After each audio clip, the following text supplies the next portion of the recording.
सोचिए, एक ऐसा मुल्क जो कभी अपने पड़ोसियों को डराता था, आज खुद चारों तरफ से घिर चुका है।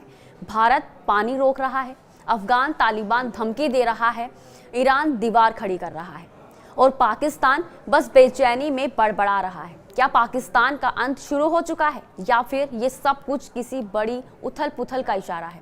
आज इस वीडियो में मैं आपको बताऊंगी पाकिस्तान कैसे बन चुका है खुद ही अपने बनाए हुए जाल में फंसा शिकार। नमस्कार, स्वागत है आपका न्यूज़ 18 पर। आपके साथ मैं हूं ईशा खान।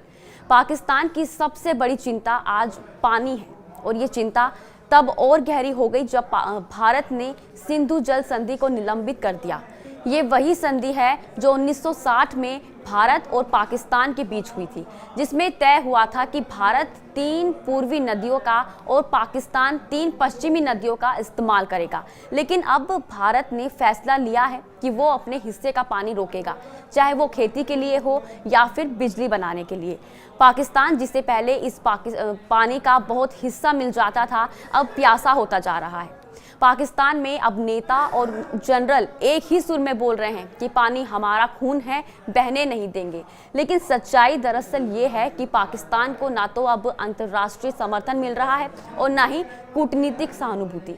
भारत की तरफ से झटका लगने के बाद पाकिस्तान को उम्मीद थी कि अफगान तालिबान उसके साथ खड़ा होगा, उसका दर्द समझेगा, उसको सहारा देगा। लेकिन अब तालिबान ने भी अपने इरादे साफ कर दिए हैं। पानी पाकिस्तान नहीं ले जाएगा। आपको बता दें, बलोच कार्यकर्ता मीर यार बलोच के मुताबिक तालिबान ने अब कुनार नदी पर बांध बनाने की तैयारी शुरू कर दी है। बता दें, ये नदी अफगानिस्तान से निकलकर पाकिस्तान में बहती है और खैबर पख्तूनख्वा की सिंचाई का आधार है।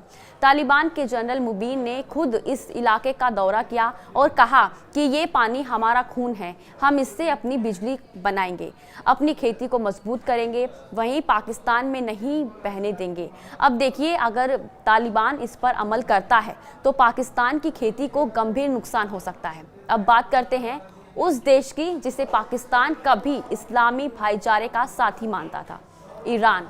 जी हाँ, सरहद पर पाकिस्तान के आतंकी करतूतों से सिर्फ भारत ही परेशान नहीं है, बल्कि पाकिस्तान का एक और पड़ोसी ईरान इन दिनों बॉर्डर पर दीवार खड़ी करने की तैयारी में जुटा है। जी हाँ, ईरान के सेना प्रमुख मेजर जनरल मोहम्मद बगेरी सिस्तान और बलूचिस्तान के इलाकों का दौरा करने पहुंचे थे।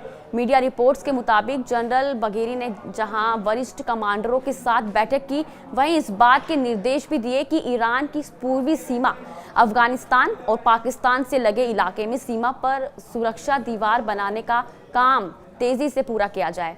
दरअसल बता दें, ईरान ने पाकिस्तान की तरफ अपनी 300 किलोमीटर लंबी सीमा पर 4 मीटर ऊंची दीवार खड़ी करनी शुरू कर दी है। कारण है आतंकवाद, ड्रग तस्करी और घुसपैठ।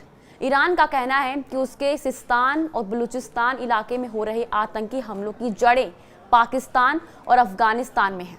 पिछले साल केरमान और सिस्तान में बड़े धमाके हुए थे, जिनका लिंक पाकिस्तान से जुड़ा बताया गया था। ईरान के एजेंसियों के मुताबिक 80% ड्रग्स पाकिस्तान और अफगान सीमा से आते हैं।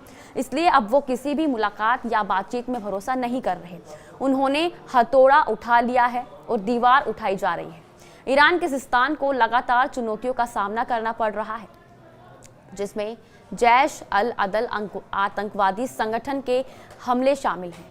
वहीं तफ्तान इलाके में अक्टूबर 2023 के दौरान इस आतंकी संगठन की तरफ से हुए हमले में 10 फौजी और पुलिसकर्मी मारे गए थे, साथ ही कई लोग घायल भी हुए थे। बीते 4 साल में 100 से ज्यादा ईरानी इस आतंकी संगठन के हमलों में मारे जा चुके हैं।